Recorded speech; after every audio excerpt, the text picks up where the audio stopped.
kita harus mengetahui pengertian dari parafrasa itu. Parafrasa adalah cara memasukkan pemikiran orang lain ke dalam tulisan Anda tanpa menggunakan kutipan langsung.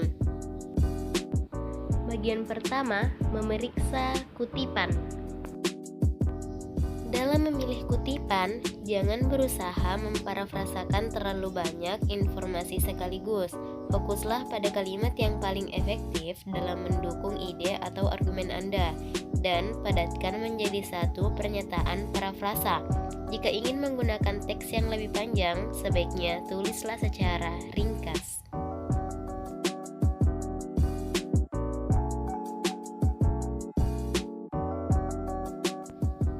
Yang kedua, buat anotasi kutipan dengan mengidentifikasi ide utama dan detail pendukung.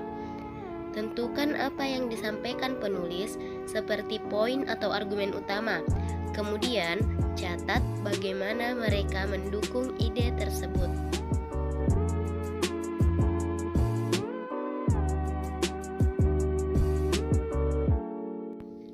Selanjutnya, parafrasakan kutipan jika kata-katanya tidak lebih penting daripada ide itu sendiri.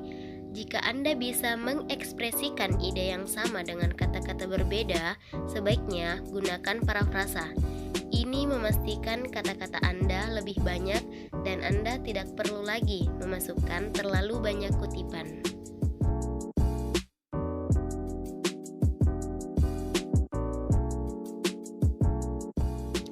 Yang terakhir dari bagian pertama yaitu hindari parafrasa jika frasa kutipan langsung itu penting. Kutipan langsung lebih penting jika Anda membutuhkan kata-kata asli penulis untuk mempertahankan makna, otoritas ahli yang menyatakannya, dan penyusunan kata yang mengesankan.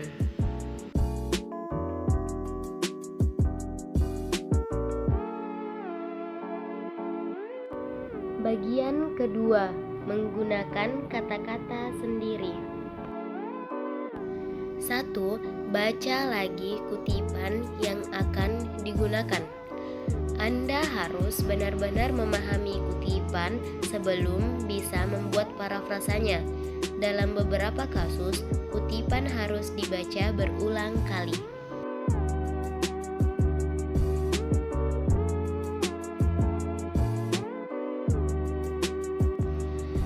2. Nyatakan ulang ide menggunakan kata-kata sendiri. Gunakan catatan dan pemahaman Anda terhadap teks secara keseluruhan. Jangan hanya mengganti kata-kata dalam kutipan orisinal dengan sinonimnya, karena itu tetap terhitung plagiarisme. Sebaliknya, pastikan parafrasa Anda orisinal. Artinya, Anda juga harus menggunakan struktur kalimat berbeda yang sesuai dengan gaya esai Anda.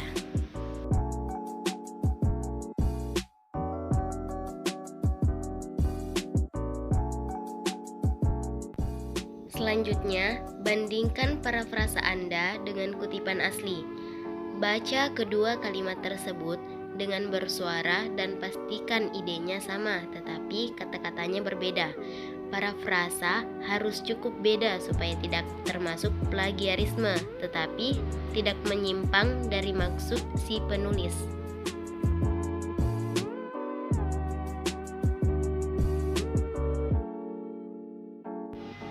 Selanjutnya, pastikan parafrasa Anda mencerminkan maksud penulis. Kadang, tanpa sadar, parafrasa keluar dari konteks kutipan sehingga tidak sesuai dengan maksud penulis. Parafrasa tersebut mendukung argumen Anda, tetapi tidak akurat. Apapun yang dikutip dari suatu sumber harus mencerminkan maksud penulis asli dalam konteks karyanya secara keseluruhan.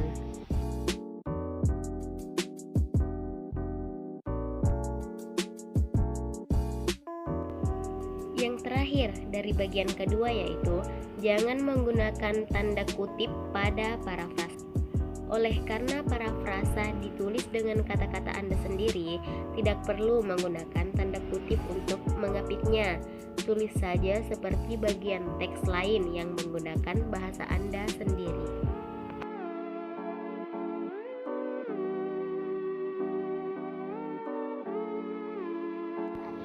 Bagian ketiga, memasukkan sumber kutipan.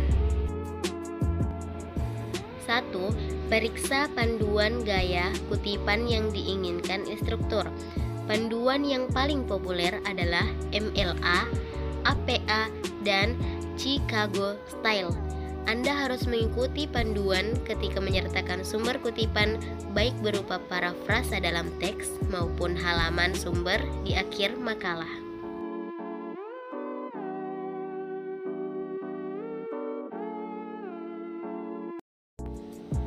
2. Gunakan tanda kurung untuk kutipan dalam teks dengan gaya MLA atau APA.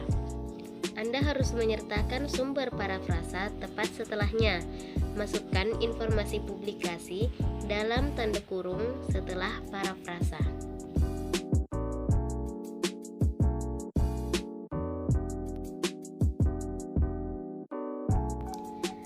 3. Masukkan catatan kaki untuk Chicago Style. Setelah parafrasa, masukkan angka kecil di dekat tanda titik.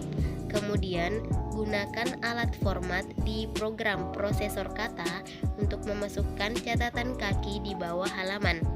Masukkan semua informasi publikasi dari halaman bibliografi. Akan tetapi, tulis nama depan penulis terlebih dahulu, diikuti nama belakangnya.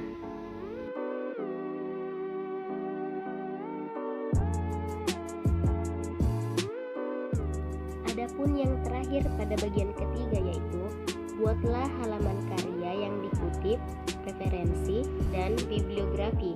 Anda harus mempersiapkan sumber kutipan sesuai gaya yang ditentukan. Tiap tipe sumber memiliki format tersendiri untuk mencatat informasi penulis, judul, dan penerbit.